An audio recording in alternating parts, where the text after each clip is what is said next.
केंद्र सरकारकडून पद्म पुरस्कारांची घोषणा. मनोहर जोशी, पंकज उधास यांना मरणोत्तर पद्मभूषण पुरस्कार जाहीर.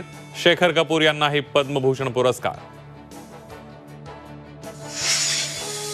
महाराष्ट्रातील 11 जणांना पद्मश्री पुरस्कार जाहीर. अशोक सराफ, मारुती चितमपल्ली, अच्युत पालव यांच्यासह चैत्राम पवार, रोनू मुजुमदार यांनाही पद्मश्री पुरस्कार. देशाच्या 76व्या प्रजासत्ताक दिनासाठी राजधानी दिल्लीसह देशभरात जय्यत तयारी. दिल्लीतील कर्तव्यपथावर उद्या देशाच्या लष्करी सामर्थ्यासह सांस्कृतिक विविधतेचं दर्शन.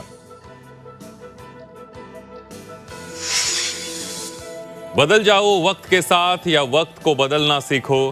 झी 24 तासच्या टू द पॉइंट या विशेष कार्यक्रमात छगन भुजबळ यांचे सूचक संकेत.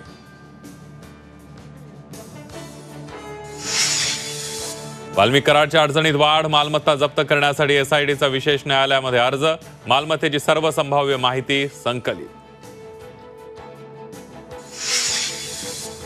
छावा चित्रपटाच्या वादात खासदार उदयनराजेंची एंट्री. छत्रपती संभाजीराजेंचं लेझिमाचं नृत्य हटवण्याची सूचना, तर दिग्दर्शक लक्ष्मण उत्तेकरांकडून सीन काढण्याची ग्वाही.